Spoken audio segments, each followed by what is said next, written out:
100 करोड़ के चीते लाए गए ना। सुशील गुप्ता जी कह रहे थे चीते लाने की जरूरत नहीं है, ये सारे चीते हैं हमारे, इनको नर्सरी दे दो, इनको स्टेडियम दे दो, खेल के मैदान दे दो, ये चीते ओलंपिक में जाकर। वैसे तो इनका जो सुप्रीमो है ना मोदी, वो भी कहता है परिवारवाद को तोड़ दो। बीजेपी वाले भी इसलिए मन से इसके साथ नहीं है। मोदी के साथ है फिर आप इस बात में? देखिए इस बात में तो साथ है, गढ़ तो देखो परिवारवाद तो क्यों चले। दिल्ली और पंजाब अब चमकने लग गए। बीच में हरियाणा वाला कमरा, समझ लो 3 कमरे का मकान है, 2 कमरे तो साफ सुथरे हैं। बीच में कोई मेहमान आएगा कहेगा यहाँ भी झाड़ू चला लो भाई, तो इतना गंदा रखा हुआ है। आप देखिए, मैंने निसंदेह में कांग्रेस में मैंने 18 साल काम किया, उसके बाद मुझे संगठन में काम करने का टिकट मिली, परंतु 2016 में कुलदीप जी पदार्पण करते हैं और 19 में उनके बेटे को टिकट दे दी जाती है। तो मुझे लगा इससे ज़्यादा परिवारवाद और कहाँ होगा। भारतीय जनता पार्टी और कांग्रेस ने शिक्षा व्यवस्था पर चोट करने का काम किया। कांग्रेस के शासनकाल में 509 स्कूल बंद कर दिए गए, भारतीय जनता पार्टी ने 105 स्कूल बंद कर दिए। बाबा साहब अम्बेडकर ने जो सपना देखा था कि हर गरीब के, किसान के, दलित के, कमेरे के, मजदूर के बेटे और बेटी को शिक्षा मिले, उस शिक्षा के सपने को। चुनावी बिगुल बच चुका है और इस वक्त हमारे साथ आम आदमी पार्टी के जो प्रत्याशी हैं आदमपुर उपचुनाव सीट से, उनसे भी हम बात करेंगे और साथ में यहाँ पर सुशील गुप्ता जो राज्यसभा सांसद है उनसे भी हम जानेंगे। सुशील जी, आपसे जानेंगे कि जिस तरह से यहाँ चुनाव चल रहा है और आपकी पार्टी से सत्येंद्र सिंह जो हैं यहाँ पे प्रत्याशी हैं उपचुनाव को लेकर के, तो अभी देखा गया कि जो अनुराग ढांडा है उन्होंने एक बात कही है कि कांग्रेस और बीजेपी ये दोनों मिली हुई पार्टी हैं। इस बारे में क्या कहेंगे? ये तो सारा देश जानता है। हाँ। कांग्रेस की पार्टी जीती है, मध्य प्रदेश में सरकार बीजेपी की बनती है, गोवा में कांग्रेस जीती है, सरकार बीजेपी की बनती है, अरुणाचल में, मणिपुर में, मिजोरम में कांग्रेस जीती है, सरकार बीजेपी की बनती है, हरियाणा में कांग्रेस के विधायक होते हैं, सांसद बीजेपी का बनता है राज्यसभा का। आदमपुर में कांग्रेस सिर्फ वोट काटने के लिए एक बाहरी कैंडिडेट यहाँ पे लेकर आई है ताकि आम आदमी पार्टी के वोट कटे। आज कांग्रेस इस देश में जीतती नहीं है, जीतती है तो बिक जाती है। आदमपुर के अंदर भी इनकी यही पोजीशन है। भव्य बिश्नोई अमेरिका से आया है, उनके पिता कुलदीप जी दिल्ली रहते थे। क्षेत्र की जनता से कोई सरोकार नहीं, सारी सड़कें टूटी हुई हैं। मैं क्षेत्र में घूम घूम के देख रहा हूँ। क्षेत्र के अंदर किसान के हालात बहुत ख़राब है। क्षेत्र में पढ़े लिखे युवाओं को रोजगार नहीं मिला हुआ। आज बदलाव की ज़रूरत है। आदमपुर की जनता अपने आप को ठगा हुआ महसूस करती है। अब वो चाहते हैं अरविंद केजरीवाल आए, झाड़ू चले, भ्रष्टाचार की सफाई हो, भ्रष्टाचारियों की सफाई हो और आदमपुर भी सुंदर बने, शिक्षित बने, विकसित हो। सत्येंद्र सिंह एक ऐसे उम्मीदवार हैं जो जितने भी उम्मीदवार चुनाव लड़ रहे हैं, चाहे वो कांग्रेस के हों, बीजेपी के हों, सब बाहरी हैं और ये अकेले इस क्षेत्र के व्यक्ति हैं। क्षेत्र की जनता के दुख सुख में शामिल होते हैं। यहाँ बड़े हुए, यहाँ पैदा हुए, यहाँ पढ़े, यहाँ पे अपना काम कर रहे हैं और लोगों के बीच में शामिल हैं। गांव-गांव जा रहे हैं, तो आपको क्या लगता है कि क्षेत्र में किन किन मुद्दों को लेकर के किन किन चीज़ों की ज़रूरत है? एक तो सबसे पहले क्षेत्र में बात है टिकाऊ और बिकाऊ की। कुलदीप बिश्नोई को अब लोग बिकाऊ मानने लगे। 200 करोड़ रुपए के केस से बचने के लिए वो बीजेपी के बिक गया, बीजेपी के सांसद बनवाने में पूरी मदद करी और अब अपने बेटे के 200 करोड़ के केस को दबाने के लिए, अपनी गुनाह की चादर को छुपाने के लिए वो भारतीय जनता पार्टी में चले गए। जैसे बीजेपी की ऐसी कोई ड्राई क्लीन मशीन हो जिसमें आदमी को डाल दे तो सारे दाग निकल के बाहर आ जाती है। कहते ना, गधा भी गाय बन जाता है। लेकिन भव्य का तो ये आरोप है कि सत्येंद्र जी और सब मिल करके जो है मेरा टिकट कटवाने के पीछे लगे हुए हैं। बीजेपी का टिकट हम कैसे कटवा देंगे उनका? वो बता कर रहे हैं ये मुख्य चुनाव। देखिए, अगर वो भ्रष्टाचार में लिप्त है और वो भ्रष्टाचार की बात को छुपाएगा, वो तो रिकॉर्ड की बात है। अब उसने दोबारा लिखनी पड़ी ना, हाँ जी मैं इस भ्रष्टाचार में था, मेरे खिलाफ ये 4 मुकदमे चल रहे हैं। अगर सच्चाई को उजागर ना करेंगे चुनाव में तो कब करेंगे?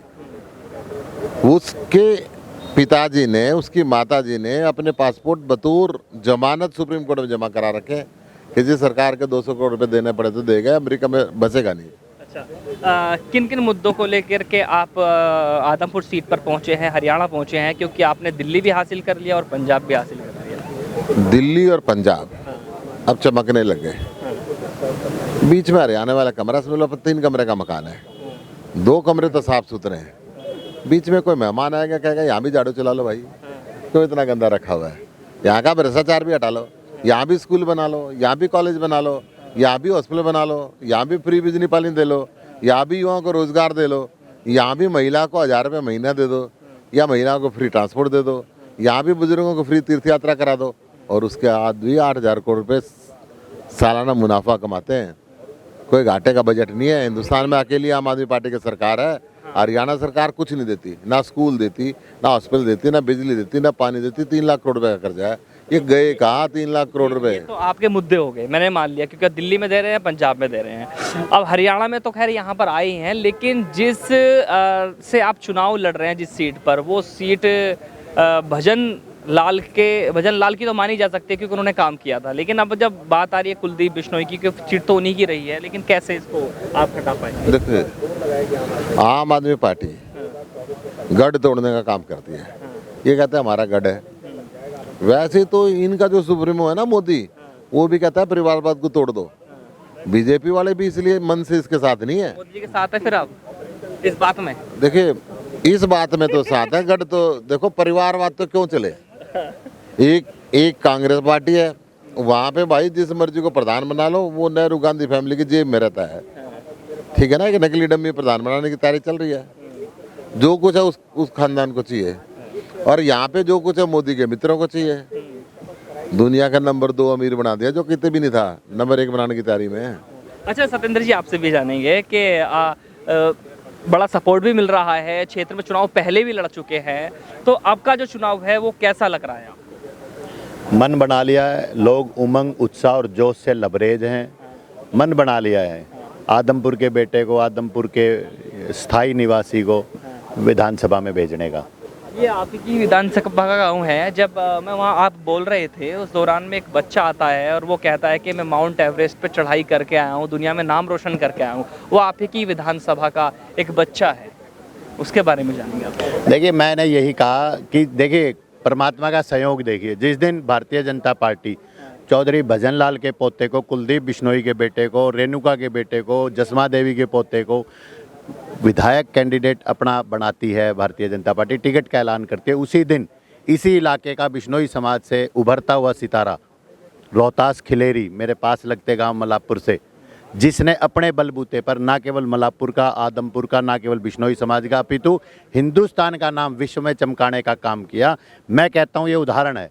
आदमपुर के युवाओं को चुनना होगा, या तो वो रोहतास जैसे सक्षम युवाओं का चयन करेंगे, या वो उस व्यक्ति का चुनाव चयन करने का काम करेंगे जो अपनी पहचान नहीं बना पाया, जो आज भी अपने पिता और दादा के नाम से जाना जाता है।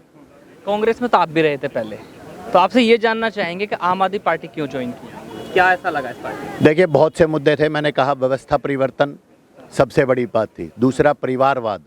आप देखिए, मैंने निसंदेह मैं कांग्रेस में मैंने 18 साल काम किया, उसके बाद मुझे संगठन में काम करने का टिकट मिली, परंतु 2016 में कुलदीप जी पदार्पण करते हैं और 19 में उनके बेटे को टिकट दे दी जाती है। तो मुझे लगा इससे ज़्यादा परिवारवाद और कहाँ होगा।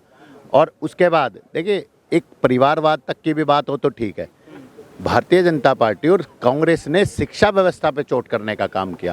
कांग्रेस के शासनकाल में 509 स्कूल बंद कर दिए गए, भारतीय जनता पार्टी ने 105 स्कूल बंद कर दिए। बाबा साहब अम्बेडकर ने जो सपना देखा था कि हर गरीब के, किसान के, दलित के, कमेरे के, मजदूर के बेटे और बेटी को शिक्षा मिले, उस शिक्षा के सपने को जो चकनाचूर करने का काम ये पार्टियाँ कर रही हैं, वो हम कह सकते हैं कि टर्निंग पॉइंट था, जिसमें मैंने फैसला किया कि हम उस पार्टी के साथ जाने का काम करेंगे। अकेला नहीं, मैं वो उन लोगों में नहीं हूँ जो अकेले आ जाते हैं। मैं मेरे साथियों के साथ सलाह मशवरा करके एक बड़ी संख्या में लोगों ने मन बनाया कि हम आम आदमी पार्टी का समर्थन करेंगे। और आज ये देखिए, आप माहौल देखिए, आप आदमपुर में घूम रहे हैं, ये गांव महलसरा गांव है। आप इस महलसरा में, मोटसरा में, लाडवी में हम कार्यक्रम करके आ रहे हैं, हज़ारों की संख्या में। एक तरफ खैरमपुर गांव में कुलदीप बिश्नोई जी को आज काले झंडे दिखाए जा रहे हैं और यहाँ फूल मालाओं से और पगड़ियों से आम आदमी का स्वागत किया जा रहा है। ये जो दृष्टिकोण में जो बदलाव आया है, यही बदलाव आने वाले समय में बदलाव को तय करेगा।